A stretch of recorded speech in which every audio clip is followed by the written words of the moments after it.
ইমান বছৰ মূৰত ক'ৰবাত যাব সুধিলে ঘৰৰ মানুহে মানা কৰিলে মোৰ অত্যন্ত খং উঠে আৰু বাবুক লৈ পেলাই ওলাই আহিলোঁ ঘৰৰ কথা নুশুনি মানে ৰাস চাবলৈ ওচৰতে হয় যিহেতু পুথিমাৰী ৰাস ইয়াতে ইমান মানুহৰ ভিৰ অথচ মই 3 বছৰ এইবিলাক দেখাই নাই গতিকে ভাবিলোঁ বাবুক লৈ পেলাই হ'লেও আহোঁ কাৰণ কিমান আৰু ঘৰৰ ভিতৰত সোমাই থাকিম নিজে যদি ওলাই আহোঁ বুলি নকওঁ কোনেও লৈ নাহে বল আজি তোক লৈ যাম মন বাহিৰ লাগিব কিন্তু কোনেও এনেকুৱা নকৰে যিহেতু মই নিজে ওলাই আহিছোঁ আৰু বাবুকো অলপমান দেখাওঁ কিনো হয় বাহিৰৰ পৃথিৱীখন একচুৱেলি আৰু এইফালে মমিতা বাইদেউ মঞ্চত উঠিলে আমি যিহেতু সৰু বাচ্ছা লৈ আহিছোঁ গতিকে অলপমান টাইম থাকি পেলাই গুচি যাব লাগিব যিখিনি টাইম আছে অলপ ৰেকৰ্ড কৰিলোঁ ভাবিলোঁ আপোনালোককো দেখাওঁ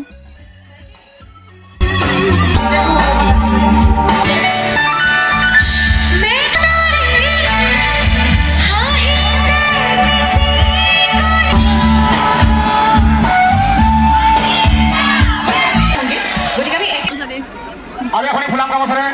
মৰম যাচিছে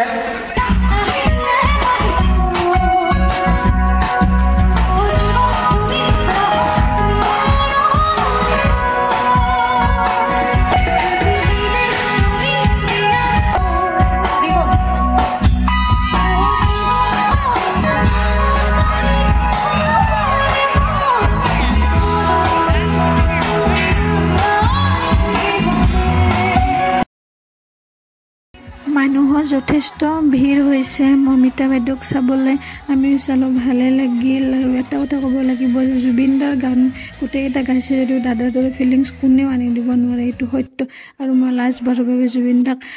চাইছিলোঁ জয়ানগৰ চাৰিআলিত সেইখিনিতে তেওঁক লাষ্ট দেখিছিলোঁ